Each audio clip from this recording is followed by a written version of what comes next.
Olá pessoal, muito obrigado a todos que estão acompanhando mais uma vez o nosso canal. Olha pessoal, hoje vamos falar então aí sobre o Fiat Idea, né? Uma pergunta que eu recebi de um internauta aí, de um seguidor do canal, que me fez a seguinte pergunta: o Idea é o tipo do futuro? Olha pessoal, eu acredito que poderá vir a ser, né? Antes de começar a falar sobre isso, vamos falar um pouquinho sobre o carro, né? O Idea ele é classificado como uma minivan e ele foi fabricado no Brasil entre 2005 e 2016. Então aí ele teve 11 anos, né, de fabricação aqui no Brasil. Ele utilizava a mesma plataforma do Punto, né? Ele é um monovolume italiano e ele teve boas vendas até aqui no Brasil, né? Ele teve um número bem expressivo aí em vendas. Ele teve algumas motorizações interessantes, né? Ele teve basicamente 4 motores diferentes. Ele teve um motor Fire de 1.4 cilindradas com 80 cavalos. Depois foi atualizado aí para 88, né?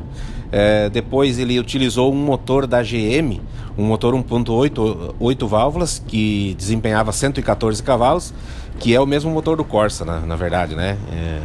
A Fiat, uma época, utilizou esse motor aí em alguns carros, como a Strada, o Idea, e o Estilo, né? E outros veículos. E depois, então, ela teve 2 versões do motor e-Torque, né? Que foi a versão 1.8, que daí já é um motor Fiat, com 132 cavalos, e ainda teve uma versão 1.6 com 117 cavalos. Então, basicamente, ele teve esses 4 motores aqui no Brasil. Nunca teve câmbio automático. Ele teve uma versão de um câmbio automatizado, né? O câmbio chamado de Dual Logic pela Fiat, né? Mas câmbio automático ele nunca teve. Então, ele teve esse câmbio automatizado que acabou dando alguns problemas também, né? Principais problemas, se você for ver, pesquisar aí nos fóruns sobre o veículo, né? Sobre as pessoas que têm e as pessoas que já tiveram, enfim, ele apresenta alguns problemas, principalmente problemas elétricos, né? Ele tinha uma frequência de queima de lâmpadas muito grande, outros defeitos elétricos em vidro elétrico, um problema que é bem recorrente nos fóruns aí, que o pessoal comenta bastante, é a questão do porta-malas que se abria sozinho, né? Por ele ser elétrico, né? Ele acabava se abrindo no percurso aí, né? Então se relatavam também problemas com comandos de vidro elétrico, vidros elétricos que muitas vezes desciam e subiam sozinhos, ou subia um pouco e parava. Enfim, tinha muitas reclamações assim de parte elétrica, né, em vários dos modelos que ele teve nesses 11 anos, né. Um outro problema que o pessoal relata bastante também é a questão do eixo traseiro, que ele acabava envergando, né? E acabava então as rodas se encostando nas caixas de roda, né? Esse era um problema bem grave, bem recorrente, que acontecia bastante, né? Uma questão bem negativa desse veículo, né?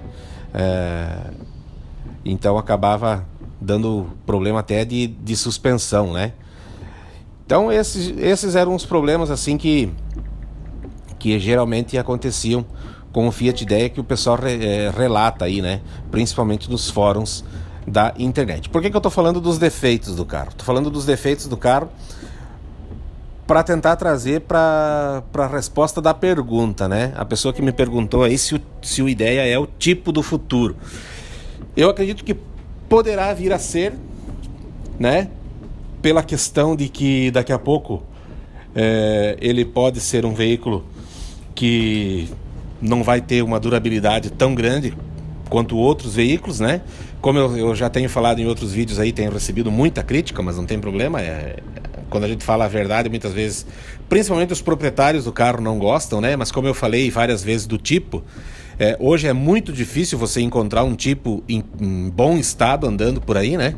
Geralmente o que se vê andando é sucata ambulante, né? E os bons os bonitos, os bem conservados, estão na mão de poucas pessoas, principalmente aí dos integrantes de clubes e colecionadores, né? No geral, o que se vê aí na rua é só carro praticamente sucata ambulante, né? Carro que não vale a pena nem restaurar mais. E o Fiat Idea poderá, num futuro, aí vir a ser um veículo desses, né? Daqui uns 10, 15 anos, por exemplo. Poderá vir a ser, mas também poderá não isso não acontecer pelo fato de esses motores não terem sido tão problemáticos, né? Então vai ser mais fácil de dar manutenção, de encontrar peça, e daqui a pouco as pessoas conseguem manter ele em um bom estado e ele vem a ser, então, um veículo por muitos anos ainda bem utilizável, né? Um veículo colecionável, acredito que não tem assim um apelo muito colecionável, né? Então até por isso também ele tende a ser um veículo que vai sendo abandonado aos poucos aí, né? Não vai demorar muito tempo para a gente começar a ver bastante sucata desses veículos por aí, né? Então é isso que eu tinha mais ou menos para falar do Idea. Comparando ele com o tipo tinha muito mais problema de motor, né? Tinha a questão dos mecânicos não saber mexer e acabou criando então aquela fama de veículo que não problemático, né? Que é a mesma questão do Marea, uma mecânica muito elaborada para o Brasil na época, e acabou caindo então nesse limbo aí, né? Que esses veículos estão hoje, né? Pouquíssimas pessoas que gostam, são adoradores, né? E esses são os que mais me criticam aqui no canal por falar a verdade. Inclusive, vou fazer o quê, né? Mas essa é a verdade a respeito desses veículos aí. Pode ser que o Idea então venha a ser o tipo do futuro, mas pode ser que não, também por essas questões que eu falei aí, da questão do motor e tal, que dessas motorizações, desses 4 motores que ele utilizou ao longo do tempo aí vai ser muito mais fácil, né, de conseguir dar a manutenção, e bem mais barato do que um Fiat tipo aí há 5, 6 anos atrás. Ok? Gostou? Deixa o like. Não gostou? Dá o dislike. Comenta com educação, compartilha, se inscreve no canal, ativa o sininho, que na semana que vem tem mais vídeo. Um abração, pessoal, até lá.